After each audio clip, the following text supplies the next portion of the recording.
પોરબંદર ખાતે 2 દિવસીય પક્ષી ગણતરીનું સમાપન કરાયું છે। ગણતરી દરમિયાન વિવિધ 225 પ્રજાતિના પક્ષીઓ મળી આવ્યા છે, જેની કુલ સંખ્યા આગામી સમયમાં જાહેર કરવામાં આવશે। પોરબંદરને કુદરતે 4 હાથે કુદરતી સૌંદર્ય આપ્યું છે, જેને નિહાળવા દર વર્ષે મોટી સંખ્યામાં પ્રવાસીઓ અહીંની મુલાકાતે આવે છે।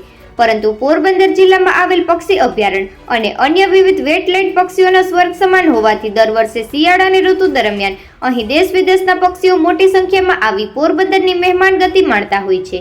આથી જ પોરબંદરનું એક નામ સુરખાબી નગરી પણ કહેવામાં આવે છે। ત્યારે પોરબંદર ખાતે bird conservation society of Gujarat દ્વારા વન વિભાગ અને ખાનગી કંપનીના સહયોગથી પક્ષીઓની ગણતરીનું દ્વિદિવસીય આયોજન કરાયું હતું, જેનું રવિવારે સમાપન થયું છે। ગણતરીમાં આ વખતે ગુજરાત ઉપરાંત મહારાષ્ટ્ર, ગોવા અને મધ્યપ્રદેશ સહિતના રાજ્યોમાંથી પક્ષીવિદો પણ જોડાયા હતા। ઉપરાંત કેનેડાના પક્ષીવિદ ઉપરાંત પોરબંદરના પણ 20 પક્ષી નિરીક્ષકો જોડાયા હતા।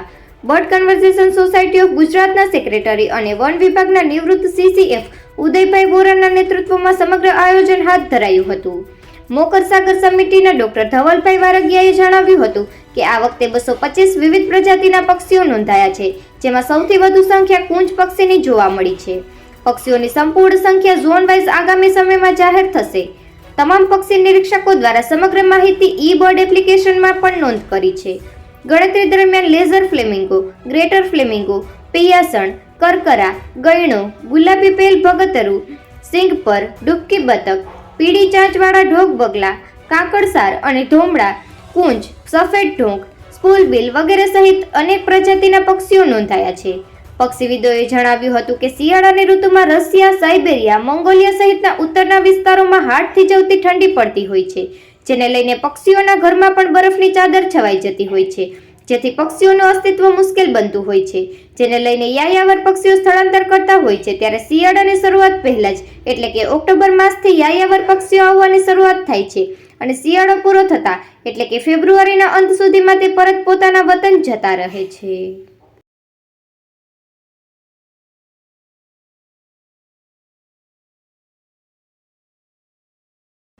ગુજરાત રાજ્ય સૌથી વધુ જલપ્લાવિત વિસ્તાર ધરાવે છે। દેશનો 23% જેટલો જલપ્લાવિત વિસ્તાર ગુજરાત રાજ્યમાં છે।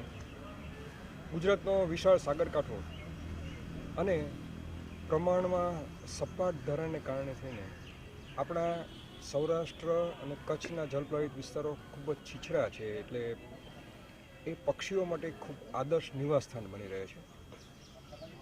પોરબંદર જિલ્લાના જે અગત્યના જલપ્લાવિત વિસ્તારો છે, મેઢા ક્રીક, ગોસાબારા મોકર સાગર, કુચડી, જવાર, અમીપુર ડેમ, છાયાનું રણ, પોરબંદર શહેરની વચ્ચોવચ્ચ આવેલું અભયારણ્ય, પક્ષી અભયારણ્ય, આ વિસ્તારો પક્ષીઓના આશ્રય સ્થાન માટે ખૂબ આદર્શ વિસ્તારો છે।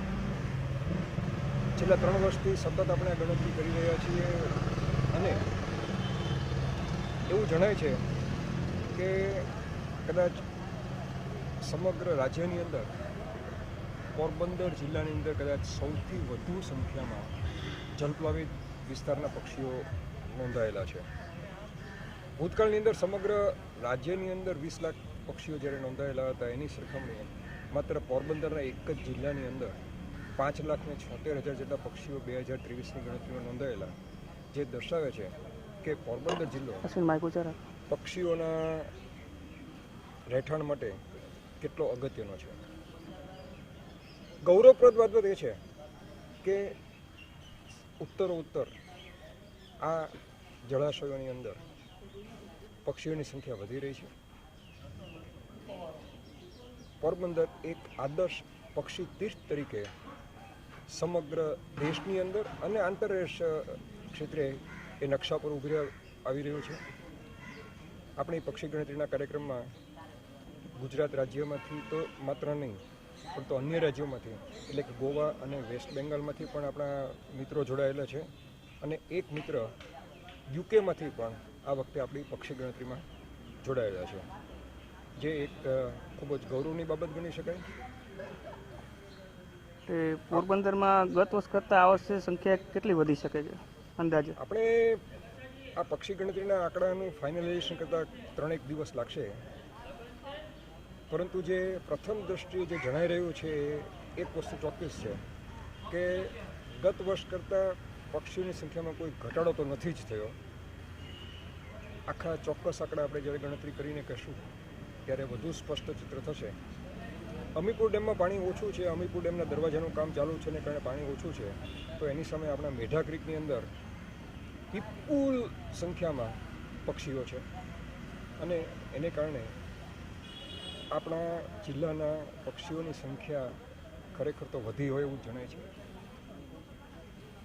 પોરબંદર જિલ્લા માટે એક અગત્યની બાબત એ છે કે તાજેતરમાં તે રાજ્ય સરકારશ્રી દ્વારા એક નિર્ણય કરવામાં આવ્યો છે કે મોકરસાગર ગોસાબારા વેટલેન્ડ જે છે એ વેટલેન્ડને એક આદર્શ પક્ષી પ્રવાસન સ્થળ તરીકે વિકસાવવાનું. દ્વારકા અને સોમનાથની વચ્ચે માર્ગની અંદર લગભગ મધ્યમાં આવતું પોરબંદર આ પ્રવાસીઓ માટે ખૂબ જ આકર્ષણરૂપ બની રહેશે. સાથોસાથ લાંબી મુસાફરીમાં જે લોકો વચ્ચે એક હોલ્ટ કરવા માગતા હોય તેઓને એ હોલ્ટ કરવા માટેનું એક સુંદર બહાનું કહીએ તો બહાનું, કારણ કહીએ તો કારણ એ મળી રહેશે. અને મને ચોક્કસ ખાતરી છે કે પોરબંદર ગુજરાત રાજ્યની અંદર જ નહીં, દેશની અંદર એક અગત્યના પક્ષી પ્રવાસન સ્થળ તરીકે ઉભરી આવશે.